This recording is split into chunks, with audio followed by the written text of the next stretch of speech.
Franny case time, math scientist, the friend with 4 brains, Chapter 9. But we don't want to. Franny gathered the Frambles together. You're doing a great job, she told them, but I think we can do better. The Frambles smiled.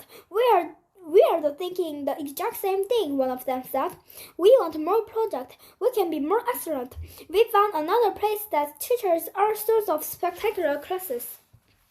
One of them handed Franny brochures. You just select one thing from each column and make up your own activity. And then you can attend 3 days a week for 10 years until you really learn it. We can do it. We can do them all. We are going to be so excellent. Franny looked at the chart. Well, I have to admit it, Franny said.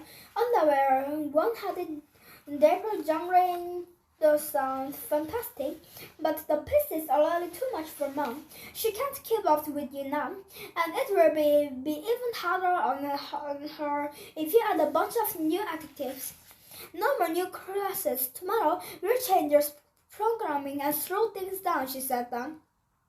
The Frambles frowned. Look, I know you don't like it, but that's how it's going to be. We can't get carried away here. Chapter 10. They get chased away here. Eagle Quattry just Franny awake. Franny groaned. What is the time? This time, Eagle? A monster under your back? I've told you a million times. We'll have a monster under our back. The lab is full of monsters. Now go back to sleep. Eagle shook Franny harder and harder until she finally woke up. What is it? She said angry. Eagle pointed at the Frambles. They were over in the little corner of the lab, going over some part of plan. Franny slid down on the bed and 2 of them crept off close to Overbear. Franny is going to get in the way of our process of excellence, one of them said, and we need to be excellent. So the other Frambles nodded in agreement.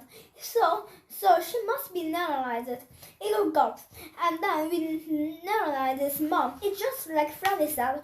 Mom can't keep up with us. She is getting in the way of our excellence. Nothing is more important than excellence, they said all together. Then we'll take care of her dad and her brother. And that wizard dog she calls Eagle. Eagle knew he would have been instant, but he kind like wizards. And after all, we'll go after the last of the world, and last of the world could get in the way out of excellence as well. Framble number 2 flashed its robot eyes. Is everything prepared for the neutralizers? She asked. Almost, the Framble number 3. I will be using my excellent cooking skills. I hope they will both enjoy them.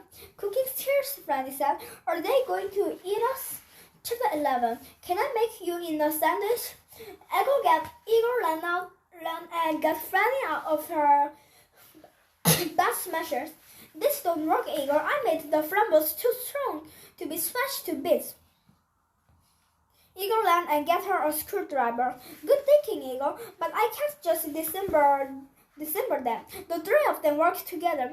They would easily overpower me before I untwist the first claw.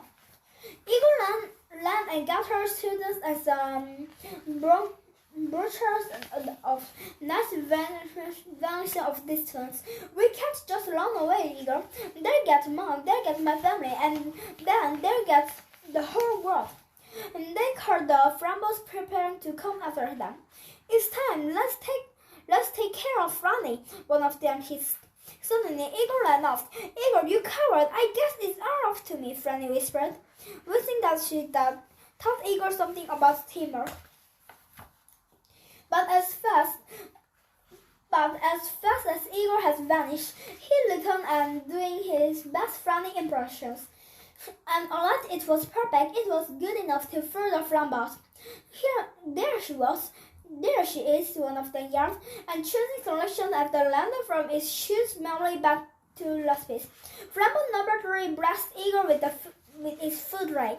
Franny watched in horror. They picked off what was left of Igor and put in the little bag. The Framboat had transformed him into a tuna fish sandwich. I surprised himself to save me, Franny said. I guess maybe I teach him something about teamwork. Soon they will be lunch lectures, the Framboats cheered. Let's do it right now, one of them yelled. Now, first, we must practice our skill. Nothing is more important. They all agreed that was a better idea, and they went their spectacular ways to praise their bagpipes, soccer, and gourmet cooking before they destroyed the world and turned everybody into a tuna fish sandwich. How can I stop them? Franny whispered to herself. She knew it was all up to her.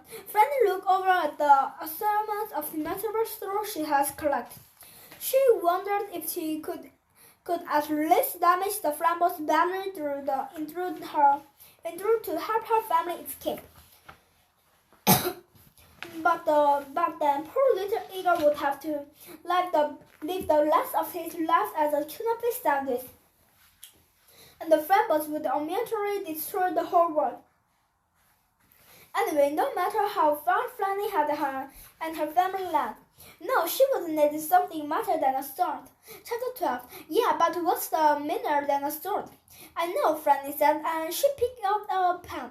She quickly drew a big straw on her chest and some lines on her shapes to look like a Framboat smeared arms and legs.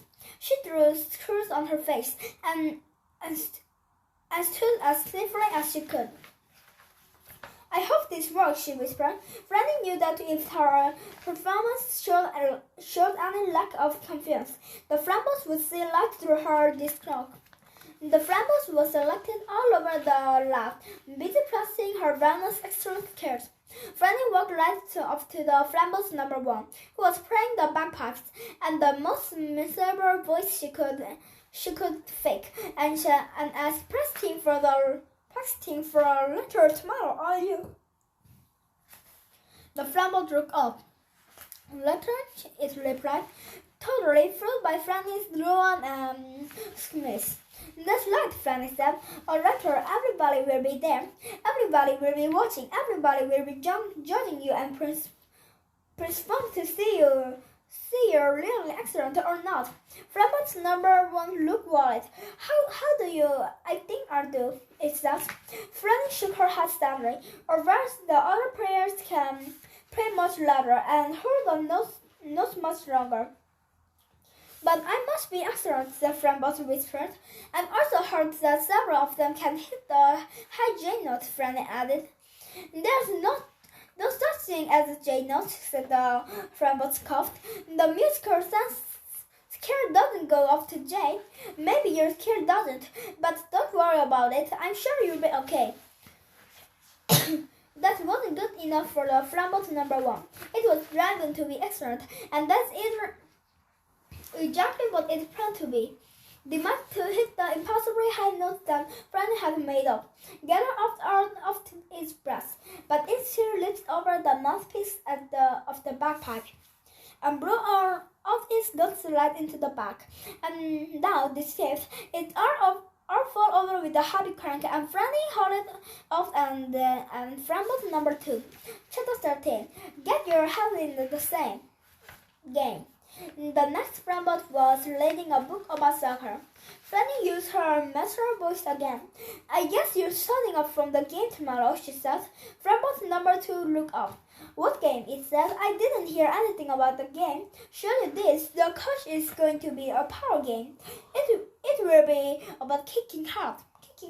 But don't worry too much. You're not the worst player on the team. Wait a second, I thought I was the best player on the team, it said. Maybe you could be, Franny said, but if you could kick a little harder. Framboat number 2 threw down the book. I can kick harder than anybody on the team. I can kick harder than anybody on the world, it said, began pressing vastly powerful kicks.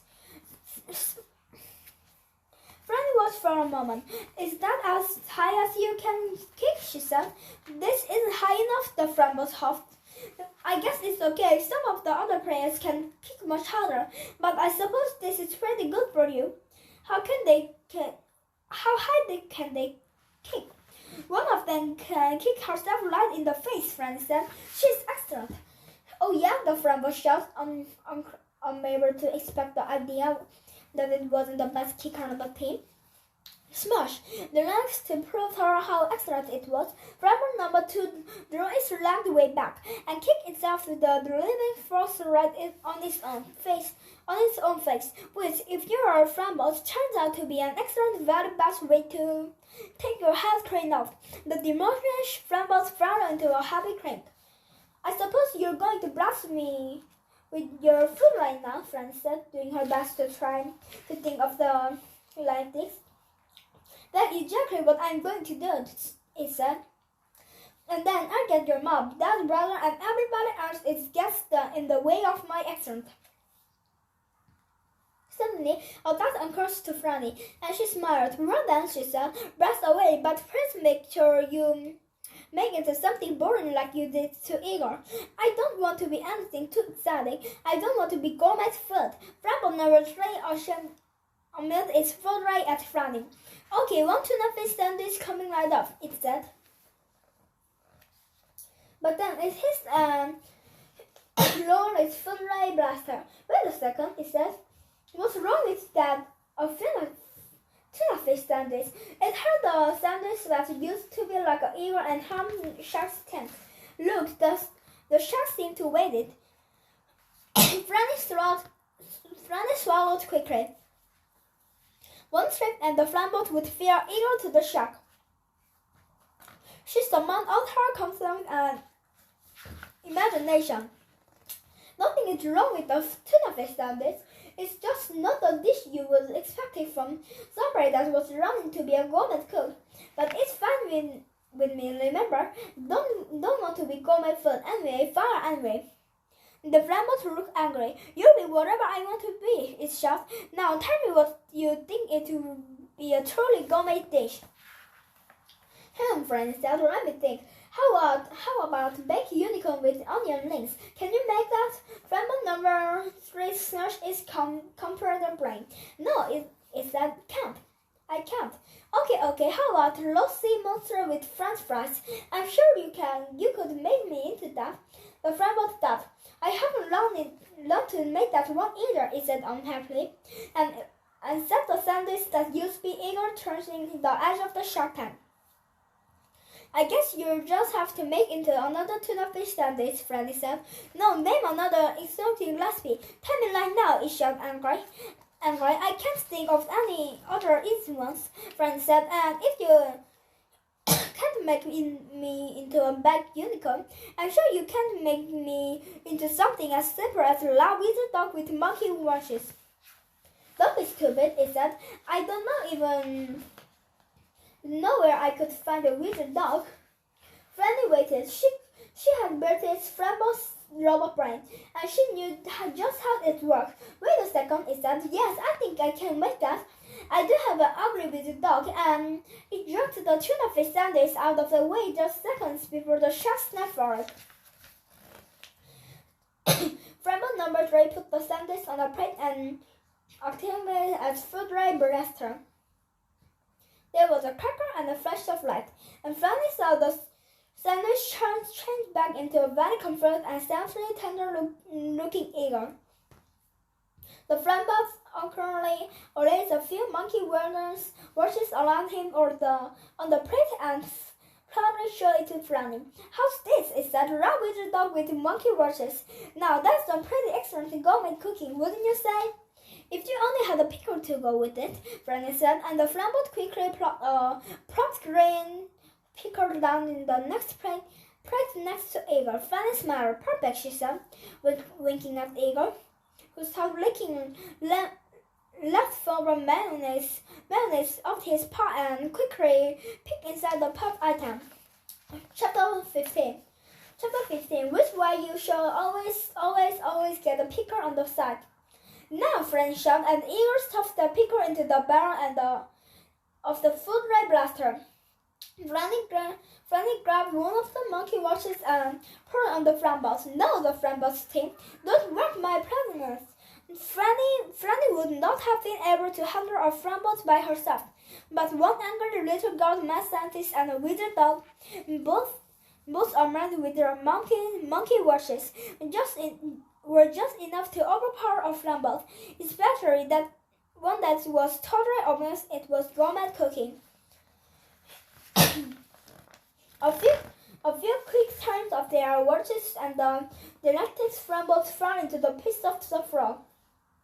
Franny sat down and said, "That was close," she said, and patted Igor, who was already eating the pickle he had related from the battle of the food ray blaster.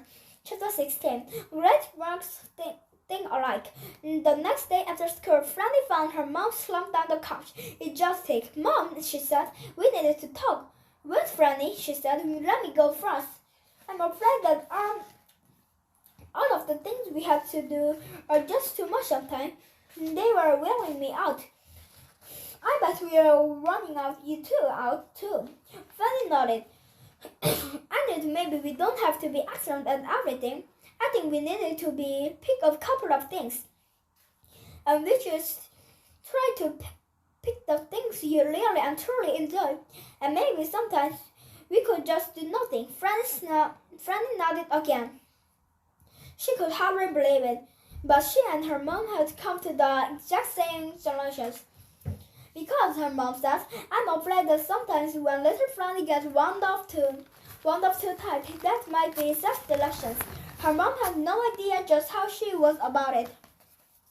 The two of them sat in the couch and did nothing together for a while, and then some more nothing and a little more nothing after all.